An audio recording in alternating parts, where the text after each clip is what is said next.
In my 17 years of existence, minsan napapaisip ako kung ako ba ay maituturing na mabuting anak, hindi lang sa aking mga magulang, kundi sa Panginoong Diyos. Mapapatawad niya kaya ako kung aaminin ko na minsan naiisip ko kung bakit siya unfair? Mapapatawad ba niya ako kung minsan question ko ang kanyang mga plano para sa akin? Mapapatawad rin kaya niya ako kung minsan nagagalit ako sa tila hindi niya pagdinig sa aking mga panalangin?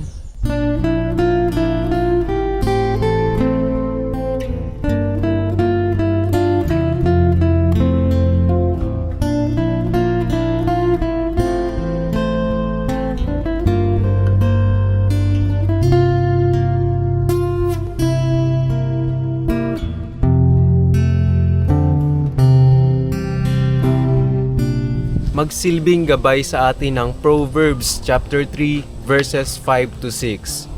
Trust in the Lord with all your heart, and lean not on your own understanding.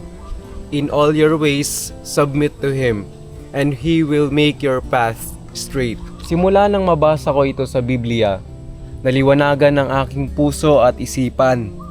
Narealize kong hindi naging matibay ang pundasyon ng aking pananalig sa Kanya. Kaya ako nagnenega. Trust in the Lord with all your heart. Hindi minsan, hindi kulang. Mas lalong hindi bahagya. Buong puso. Iakyat natin sa Kanya ang lahat ng ating mga plano sa buhay. Ipagpasalamat ang araw-araw na paggising. At higit sa lahat, papurihan siya anuman ang mangyari. Isuko natin ang ating mga sarili sa lilim ng Kanyang gabay, lalo sa panahon ng kabiguan at kawalang katiyakan. Lean not on your own understanding, sapagkat ang ating sariling pangunawa ay limitado. Marami tayong hindi naiintindihan sa mga pangyayari sa ating buhay at sa buong paligid. Kung dedepende tayo sa sarili lamang na interpretasyon at pag-iisip, madalas ay nagkakamali tayo. Madalas ay humahantong tayo sa mga selfish decisions. Binigyan man tayo ng free will ng Diyos, gamitin sa mabuti para sa ikabubuti. In all your ways, submit to Him. Sa lahat ng aspeto ng ating buhay, isali natin ang Diyos.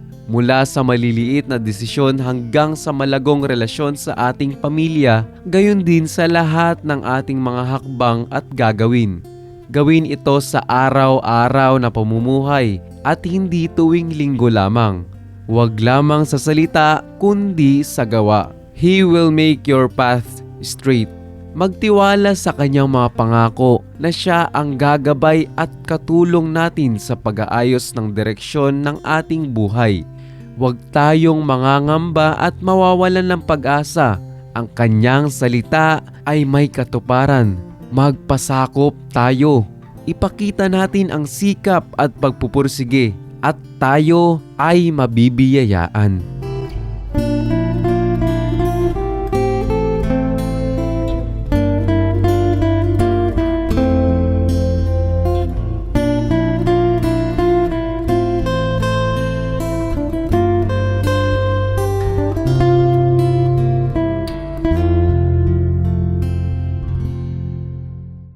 Ako ay tao lamang, natatalo, nanghihina, nawawalan ng tiwala, nasasaktan, umaaray, umiiyak sa kawalan.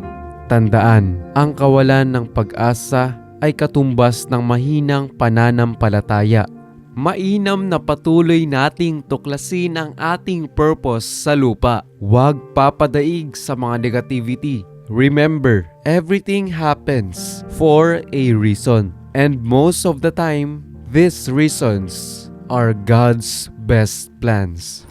Agad na tumayo kapag nadapa. Habang tumataas, lalong magpakumbaba. Habang patuloy ang buhay, huwag kalimutang tumingala. Teach us to trust in you with all of our heart. To lean not on our own understanding. us forget. You won't give us what we can't bear. Take us out of the dark, my Lord, we don't wanna be there.